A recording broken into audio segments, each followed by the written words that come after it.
ইতিমধ্যে আল্লাহ তাআলার দেওয়া সমস্ত আদেশ দায়িত্ব সহকারে পালন করেছে। এবার বিশ্রামের পালা। তাছাড়াও হযরত মূসা আলাইহিস সালামের বয়স হয়েছে। হযরত মূসা আলাইহিস সালাম অতীতে অনেক কথা ভাবছেন। এমন সময় হঠাৎ করে মালাকুল মওত আজরাইল ফেরেশতা হাজির হলেন। হযরত মূসা আলাইহিস সালাম তখন আজরাইল ফেরেশতাকে জিজ্ঞাসা করলেন, আপনি কি আমার জান কবজ করার জন্য এসেছেন? আজরাইল আলাইহিস সালাম বললেন, জি, আল্লাহ রব্বুল আলামিনের নির্দেশ অনুসারে আপনার এবার জান কবজ করার সময় হয়েছে। তখন মূসা আলাইহিস সালাম বললেন, আপনি কি আমার জান মুখ থেকে বের করে নেবেন? অথচ আমি এই মুখ দিয়ে সরাসরি আল্লাহ তাআলার সাথে কথা বলেছি। তখন আজরাইল আলাইহিস সালাম বললেন, তাহলে চোখ দিয়ে বের করে নিব। তখন হযরত মূসা আলাইহিস সালাম বললেন, এই চোখ দ্বারা আমি আল্লাহ তাআলার নূর দর্শন করেছি। এবার আজরাইল আলাইহিস সালাম বললেন, তবে নাক দিয়ে বের করে নিব। তখন মূসা আলাইহিস সালাম বললেন, আল্লাহ পাক রব্বুল আলামিনের দিদারের মুহূর্তে বেহেশতি পরিবেশের সুঘ্রাণ আমি নাক দ্বারা নিয়েছি। তখন আজরাইল আলাইহিস সালাম বললেন, আমি এত কথার জবাব দিতে আসিনি, আমার যেভাবে ইচ্ছা আমি সেভাবেই জান কবজ করে নিব। হযরত মূসা আলাইহিস সালাম আজরাইল ফেরেশতার কথা প্রচণ্ড রেগে গেলেন এবং হযরত মূসা আলাইহিস সালাম খুব জোরে আজরাইল ফেরেশতাকে থাপ্পড় মারলেন। আজরাইল ফেরেশতার চোখ দুটি বের হয়ে গেল। তখন আজরাইল ফেরেশতার সাথে সাথে আল্লাহ তাআলার দরবারে গেলেন এবং আল্লাহ তাআলার কাছে সমস্ত ঘটনা খুলে বললেন। আল্লাহ তাআলা তখন আজরাইল ফেরেশতার চক্ষু দুইটি ঠিক করে দিয়ে বললেন, আমার নবীদের মধ্যে মূসার মতো এত গরম মেজাজ আর কোনো নবী নেই, অতএব তার জান কবজের বিষয় আমি দেখব, তোমার আর তার কাছে যেতে হবে না। কয়েকদিন পর ওহী দ্বারা আল্লাহ তাআলা মূসা আলাইহিস সালামকে বললেন, হে মূসা, তুমি যদি একটি মেষের পশমের সংখ্যা পরিমাণ হায়াতের আরজি করো তাহলে তা পূরণ করে দিব। তুমি পৃথিবীতে যত বছর বাঁচার আশা করবে তত বছর বাঁচতে পারবে। এ কথা শুনে হযরত মূসা আলাইহিস সালাম বললেন, তারপরেও অবশ্যই মৃত্যুবরণ করতে হবে আর এই দীর্ঘ বছর পৃথিবী কষ্ট করে বেঁচে থাকতে হবে যেমনটা আগে হয়েছে। অতএব সবচেয়ে নিরাপদ স্থান আল্লাহ তাআলার সান্নিধ্য লাভ করা।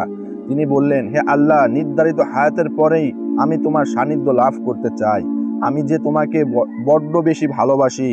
তোমার কাম্য হে আল্লাহ, আমার মৃত্যুবরণের পূর্বে একবার তুর পাহাড়ে তোমার দর্শন দাও। এই আবেদনটুকু তুমি কবুল করে তখন আল্লাহ পাক রব্বুল আলামিন হযরত মূসা আলাইহিস সালামের আবেদন মঞ্জুর করলেন। আল্লাহ তাআলা তখন মূসা আলাইহিস সালামকে তুর পাহাড়ে যেতে বললেন। তখন আল্লাহ তুর পাহাড়ে নূর দর্শন করলেন, কথা বললেন। সর্বশেষে হযরত মূসা আলাইহিস সালাম আল্লাহ দরবারে দোয়া করে বললেন, হে আল্লাহ, আমাদের কওমের প্রতি কোনো গজব নাজিল না করে আমাদেরকে রহমতের ছায়াতলে আশ্রয় দিন এবং তাদেরকে রুজি রুটির ব্যবস্থা করুন, তারা যেন অনাহারে মৃত্যুবরণ না করে। আল্লাহ তাআলা হযরত মূসা আলাইহিস সালামের আবেদনের পরিপ্রেক্ষিতে বললেন, আল্লাহ তাআলা ঈমানদার নাফরমান কাফেরের সমস্ত জীবজন্তুর প্রতিপালক। আল্লাহ পাক রব্বুল আলামিন কখনো কাউকে অনাহারে রাখেন না। যে যেখানে যে অবস্থায় থাকুক না কেন আল্লাহ তার রিজিক সেখানেই পৌঁছে দেয়। এ কথা বলার পর আল্লাহ তাআলা তখন মূসা আলাইহিস সালামকে পাহাড়ের উপরে আঘাত করতে বললেন। হযরত মূসা আলাইহিস সালাম পাহাড়ের উপর আঘাত করলেন। তখন সেখানে থেকে একটি নদী হয়ে গেল। অপর পুনরায় আঘাত করতে বলল। আঘাত করার পরে দেখলো নদীর উপর দিয়ে একটি পাথর ভেসে আসছে। আল্লাহ তাআলা তখন পাথরের উপর পুনরায় আঘাত করতে বললেন। হযরত মূসা আলাইহিস সালাম পাথরের উপর পুনরায় আঘাত করলেন। দেখলেন তাদের মধ্যে থেকে একটি ফড়িং বার হয়ে আসছে এবং ফড়িং এর মুখ ছিল এক টুকরো তাজা ঘাস। এই দৃশ্য দেখে হযরত মূসা আলাইহিস সালাম সিজদায় পড়ে গেলেন। কিছুক্ষণ পর হযরত মূসা আলাইহিস সালামকে সালাম প্রদান করে বিদায় নেওয়ার হলো। হযরত মূসা আলাইহিস সালাম পাহাড় থেকে নেমে একটু দূরে গিয়ে দেখলেন লোক একটি কবর খুঁজছে। তখন হযরত মূসা আলাইহিস সালাম তাদেরকে জিজ্ঞাসা করলো, ভাই, তোমরা নির্জন এলাকায় কার কবর খুঁজছো? তারা বলল, আপনার নামে একজন মহান ব্যক্তি, আপনিও আমাদের সাথে এই সওয়াবের কাজে শরীক হতে পারেন। তখন মূসা আলাইহিস সালাম তাদের সাথে কিছুটা কবর খোঁড়ার কাজে শরীক হলেন। তাদের মধ্যে একজন বলল, হে আল্লাহর নবী মূসা, আমরা যার জন্য এই কবরটি খুঁজছি সেও আপনার মতো, অতএব কবরটি মাপার জন্য আপনি একবার শুয়ে পরীক্ষা করুন।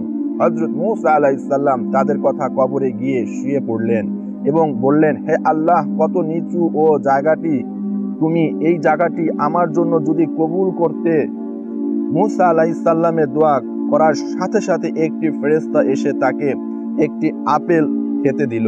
বিসমিল্লাহ বলে যখন হযরত মূসা আলাইহিস সালাম আপেলটা খেতে শুরু করলো, আর তখনই মূসা আলাইহিস সালামের জান কবজ হয়ে গেল। তখন এই ফেরেশতা হযরত মূসা আলাইহিস সালামকে উঠিয়ে গোসল করে এবং জানাজা পড়ালেন এবং তাকে পুনরায় ওই কবরে দাফন করলেন। প্রিয় দর্শক, এই ছিল আজ